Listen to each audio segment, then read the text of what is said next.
Bismillahirrahmanirrahim. Assalamu alaikum, dear students. I am Mrs. Fozia Afzal.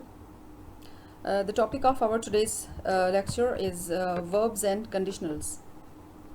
Dear students, you are already familiar with both of these topics, but in this lecture today we'll discuss these topics once again because some of the important exercises in your unit number 5 and 6 are based on these two topics. These are some of your objective exercises which are important. So the learning outcomes of our today's lecture are that at the end of this lecture you will be able to know the types of verbs, transitive, intransitive and modal verbs. Then you will be able to know the types of conditional sentences.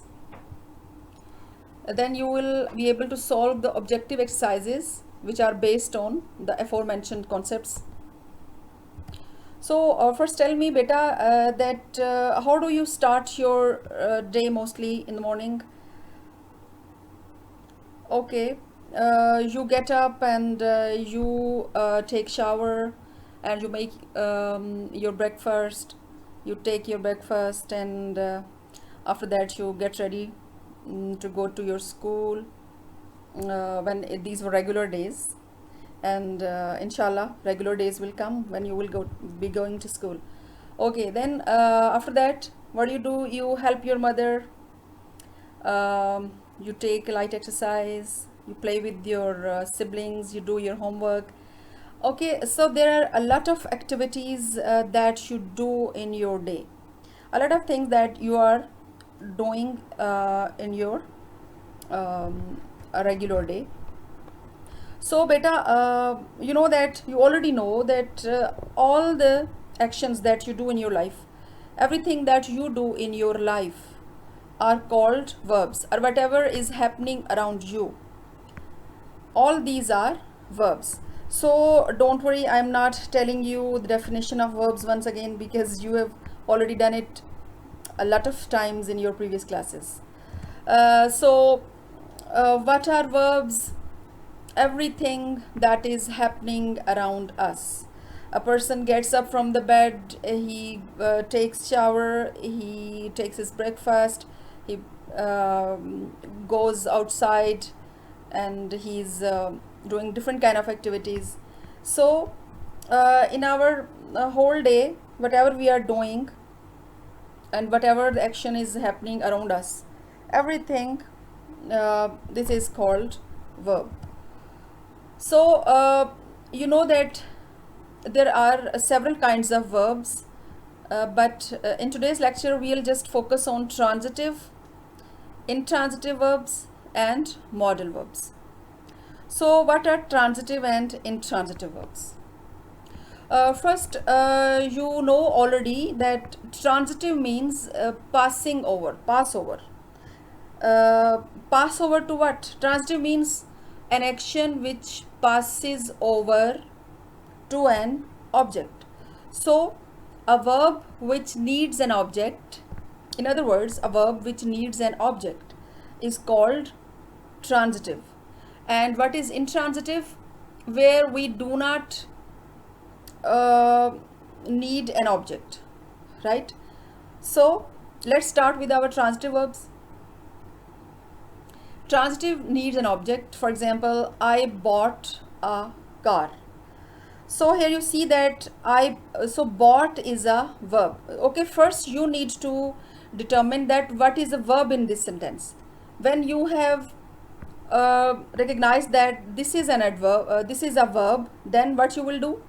After the verb you will make a question. You will not read the next word after the verb. You will just stop at the verb and you will make a question.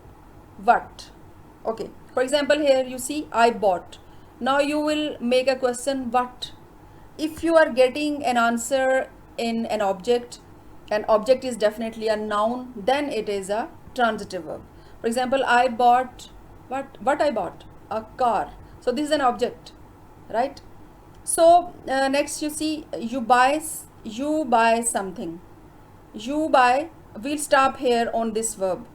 You buy what? Something. So something is an object. So this is a transitive verb because this action is passing over to this object. So you see that uh, in transitive verbs, without an object, the sentence does not have a sense. The sentence is incomplete without an object. For example, we cannot say that you buy. So this is an insensible sentence. So for example, I bought. What I bought? You will have to tell something, some object. So you need a direct object. You know that you need a direct object after a transitive verb. So now see your intransitive verbs. Intransitive means you know that the in is a prefix. What is prefix? That is used to change a word into an antonym or an opposite of that sentence. So transitive is where the action is passed over to an object, and in means no. So it means that not passing over to an object, the action not passing over to an object, intransitive. So now it has become its opposite. Cannot have an object. For example, the baby smiled. So here you will remember one thing, beta, that in transitive verbs the words which are followed by the verb are always nouns, because nouns are the objects. But in intransitive verbs, whatever the words are followed by the verb, these will not be nouns.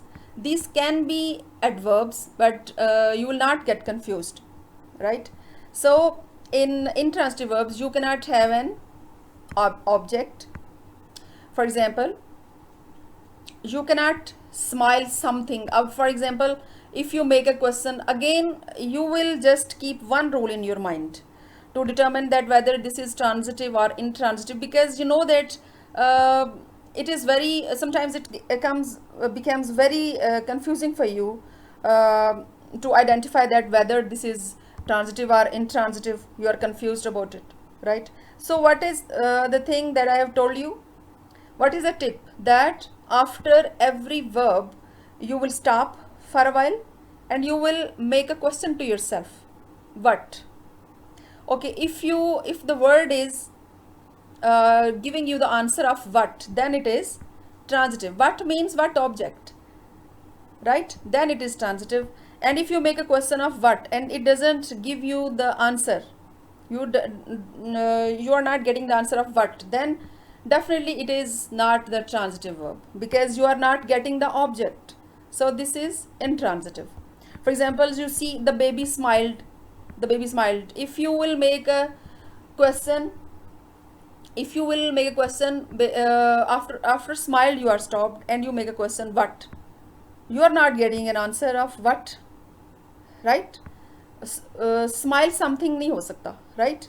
So here is another example. We waited. You will stop after waited and you will make your question what waited. No, now you are not getting your answer of what. So this is intransitive. We waited but nobody came. So again came is intransitive, because here again there is no object of this verb came. So likewise there are a lot of other examples. For example, if you say that she sleeps, right? You will stop after sleep and you will make a question what sleeps. No, you are not getting an answer. So it means that sleep is intransitive verb. So again you see that because now you are in grade 10th and you should know everything about transitive and intransitive verbs. Beta, there are some verbs which are used both as transitive or intransitive, and you should know that how you will differentiate them. Sometimes some verbs can be transitive in one sentence and intransitive in another. So again here the same rule will apply here, that for example you see I stopped the car. Here this is uh, this verb stopped is transitive, because now the in this sentence we need an object car. So this is transitive. But again here, stopped, the car stopped. Now here if we make a question of what, now there is no answer of what, and if you will not get an answer of what, then it is intransitive. Again likewise, if you say that I read so much books, right? So here I read what, you are getting your answer books. Now this is transitive. But if you will say that she reads too much, too much is not an object. So read can be a transitive verb or an intransitive. It depends on the sentence. If in the sentence there is an object, then it is transitive, otherwise it is intransitive. So now let's do your exercise of your unit number, I think this is in your unit 5, page number 61. This is in your unit number 5. So this is your exercise. I am just going to discuss it with you, and you will do it yourself. You will do it on your books only. Pick out the verb in each sentence and state whether this is transitive or intransitive. So better right now I have told you one tip, one thing, that you will make a question of what to make you clear that whether this is transitive or intransitive. So let's discuss this. First, the sun shines bright. So first you will stop at the verb. So where is the verb? Shines. Shine is the verb, and you will stop here. The sun shines, and you will make a question, what? The sun shines, what? No, now we are not getting an answer of what. So this is bright, and bright is an adverb, right? So this is intransitive. First one is intransitive because it doesn't have an object. So now again we'll stop in number 2, we'll stop on a verb. I hear. What? Okay, a noise. So this is an object, this is transitive. Again, Ali drives. What? Okay, the car. Now this is transitive. Now in number 4, you got angry. Angry is a verb. Angry, what? With your sister. Now we are not getting the answer of our what. So this is intransitive. Sarmad ate. We'll stop at this verb, ate. What? A lot of sweets. So this is object. So this is transitive sentence. Transitive verb. So everyone tried. What tried? Very hard. So now this is not the answer of what, very hard. Everyone tried. So this is intransitive verb. She knows. We'll stop here on knows. What she knows? The secret. So this is object. So again in number 7, this is transitive verb. So now let's discuss the conditional sentences, because in your unit number 6 you have some you have an exercise on conditionals. Okay, but what are the conditionals? Conditionals means that any condition which is required to fulfill, which is generally required to have an effect. So condition plus a result. A condition usually has a result or an effect. So there are 4 types of conditionals, and what is the first one? This is zero conditional, and in zero conditional both of the clauses are in simple present tense or in present indefinite tense. For example, if you stand in the rain, you get wet. So this is the result of the rain, you get wet. If you heat ice, it melts. So again you see what is the uses of zero conditional. This is facts which are generally true or scientific facts. The condition that always has the same result. First conditional has in first clause it is present indefinite tense, and in the second there is future indefinite tense clause, will and won't. If it rains, we will cancel the trip. If you study, we will pass the exam. So what is the uses of first conditional? A possible situation in the future and predicting a likely result in the future if that condition happens. Third, now see your second conditional. In second conditional, if I won the lottery, I would travel a lot. So here you see that in second conditional there are some hypothetical or unlikely situation which cannot happen. For example, if I would say that if I were the president of America, no, it can't be, right? So the things which are just hypothetical, which are unreal, improbable situations that are unlikely to happen, so these are called second conditionals. And here you use past indefinite tense and would and should, right? Here it is written would, but you can also use should plus your verb. Okay, and you see that after would and should you always use the first form of the verb, right? Would and should plus first form of the verb. Okay, third conditional, the person is imagining a different past imaginary situation that did not happen. So in the past something was not happen, and if some condition was fulfilled, then certain thing would have been happened. So if you had studied hard, you would have passed the examination. So here you use past perfect tense and would have and past participle or the third form of the verb.